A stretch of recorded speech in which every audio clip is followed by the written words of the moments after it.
परमवीर ने लिखा है, गुरुदेव, संबंधों के जगत से परे गुरु और शिष्य का एक अनोखा संबंध भी है जिसे जिया जा सकता है पर कहा नहीं जा सकता, क्योंकि इसकी कोई रूपरेखा नहीं है।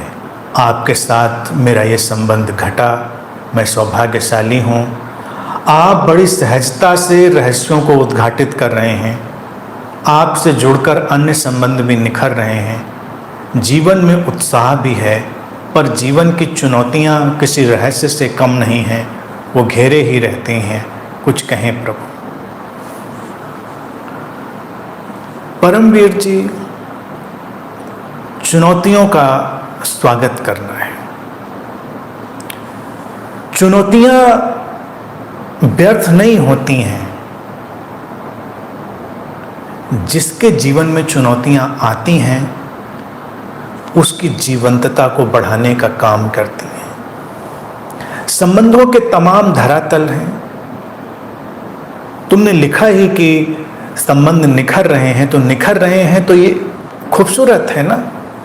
तमाम उलझनें सुलझ रही हैं, ये खूबसूरत है ना। लेकिन तुम एक उलझन सुलझाते हो और कोई नई चीज चली आती है। इसी को कहा है कि चुनौतियां, उनका रहस्य उनके प्रति सहज हो जाए। जितना उन चुनौतियों के प्रति सहज हो जाएंगे उतना ही देखेंगे कि कुछ धरातल बदल रहा है। मैंने अक्सर लोगों के जीवन में देखा है, जो उनकी समझ है, समझ के विकास के साथ उनके जो चैलेंजेस हैं, उनकी चुनौतियां हैं, उनके तल भी बदलते चले जाते हैं। अगर समझ बहुत शैलो है, उथली है, तो चुनौतियां भी उथली होती हैं। समझ जैसे जैसे परिपक्व होती है, ऊंचाई में उठती है, चुनौतियां भी परिपक्व होती हैं, सूक्ष्म होती हैं। शुरुआत में बहुत ग्रॉस, स्थूल चुनौतियां होंगी। स्थूल का अर्थ है बिल्कुल सामने, सुलझाने जैसी झंझटें। फिर मानसिक हो सकती हैं, भावनात्मक हो सकती हैं, अंतर जगत की उथल पुथल के रूप में हो सकती हैं। उनके रूप बदलते चले जाएंगे। और जो सीखना है वो यही सीखना है कि चुनौतियों से भागना तो है ही नहीं। हमें भागना कहाँ है, हमको उनके साथ चलना है। उनका रूप बदलेगा। अक्सर मैं ये बात कहता हूं कि वो व्यक्ति सौभाग्यशाली है जिसके जीवन में चुनौतियां आती हैं, उसकी जीवंतता निखरती है। और वो व्यक्ति दुर्भाग्यशाली है जिसके जीवन में कोई चुनौती नहीं, कोई संघर्ष नहीं, बेड ऑफ रोजेज है। कई बार लोगों को लगता है कि जिनका जीवन फूलों का एक बिस्तर है वो बड़े सौभाग्यशाली हैं, लेकिन ऐसा है नहीं। उनके जीवन से सृजनात्मकता, वैभव और नई संभावनाएं सब पैदा ही नहीं हो पाती। लेकिन ये जो नई नई चुनौतियां जीवन की हैं, वो जीवन में हमारी संभावनाओं को खोलती हैं, हमारी परतों को, अनेक अनेक परतें जीवन की हैं, उनको खोलने का काम करती हैं और हमको विकसित करने का काम करती हैं। लेकिन निश्चित ही बात मैं समझ रहा हूँ, स्थूल समस्याएं कष्ट लाती हैं, बीमारियां हैं, आर्थिक समस्याएं हैं, स्वास्थ्य की समस्याएं जो हैं वो तो स्थूल सामने हैं।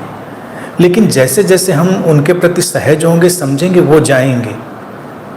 लेकिन चुनौतियां रहेंगी, फिर कुछ और किस्म की आएंगी, लेकिन फिर क्षमता भी मिलती चली जाएगी उनको सुलझाने की। तो इसलिए निश्चिंत होकर चलें। जैसे तुमने लिखा कि गुरु शिष्य का संबंध एक रहस्य है, इसीलिए चुनौती और समाधान का संबंध भी एक रहस्य है। गुरु शिष्य का संबंध रहस्य कैसे है? क्योंकि गुरु कोई एंटिटी नहीं है, कोई पदवी नहीं है कि, या कोई एम्बिशन नहीं, कोई महत्वाकांक्षा नहीं कि किसी को गुरु बनना था तो बन के बैठ गए। हाँ, हैं ऐसे लोग बहुत सारे, तमाम हैं, हर गली कूचे में मिल जाएंगे। लेकिन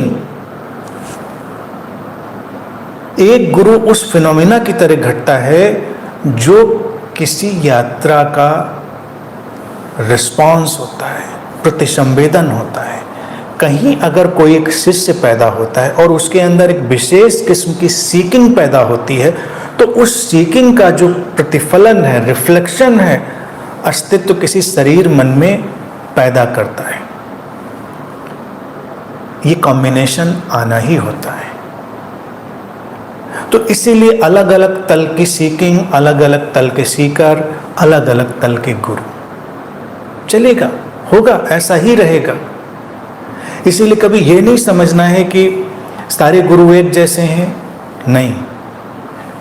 व्यक्ति की सीकिंग का जो ढंग है वो अलग अलग रहेगा, उससे निर्मित होता हुआ सीकर अलग अलग रहेगा, और उसके रिफ्लेक्शन में जो शरीर मन में घटना घटेगी वो अलग अलग रहेगी। तो वो रहस्य है, कहाँ, क्यों, कैसे होगा। इसी तरह से चुनौतियाँ और उनके समाधान हैं। जैसे जैसे तल की चुनौतियाँ, वैसे वैसे तल के समाधान, और जैसे जैसे तल के समाधान ढूंढने की क्षमता, वैसे वैसे तल की चुनौतियाँ। ये रहस्य की तरह चलेगा। खुश रहिए, प्रसन्न रहिए, जीवंत रहिए और बस चलते रहिए।